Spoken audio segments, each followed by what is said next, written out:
Big story tonight, the final countdown. A possible strike is looming for General Motors and the United Auto Workers. The two sides have until 11:59 tomorrow night to get a deal done.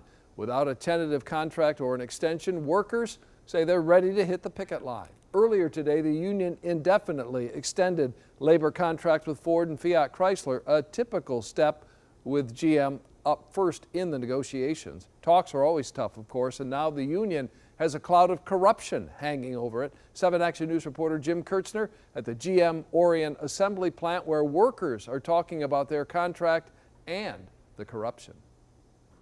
This latest union official in Missouri is facing hefty charges, including embezzlement, conspiracy, money laundering, and the feds could very well be targeting the top of the union, its president. Burying your head in the sand and pretending they're not coming after you is not the right strategy here. They're coming after you. Vance Pearson is a top UAW official. Here he's in Detroit for the handshake start of contract talks with General Motors in July. The feds allege Pearson used union money for expensive liquor, cigars, golf clubs, rentals at private resorts lasting several weeks, and then falsifying union expense reports. He took over as regional director in Missouri after Gary Jones was elected UAW president last year. Jones's house in Canton is one of the locations raided by the feds last month. The timing is now critical for Pearson. Will he cooperate? This 30 days is going to be very significant for the defendant. It's really his time to deal or not deal. For Gary Jones, it may be only a matter of time. While he's closely involved in the contract talks with GM, he's also likely discussing his legal options with his defense attorneys. The feds also raided the immediate past UAW president, Dennis Williams.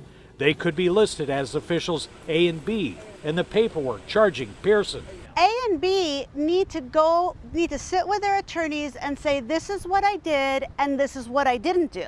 For rank and file workers, they're facing a possible strike called by the very leaders under investigation. It makes you question what's really real, but we have to stick together. Some people feel it's politically motivated. Some people feel that there is a wrongdoing. I think it's going to be a long strike because the rank and file are furious with their leadership over all this corruption. People are hearing through the union ranks that some movement could be happening on this over the weekend, but right now, nothing is confirmed. In Orion Township, Jim Kurtzner, 7 Action News. All right, thank you, Jim.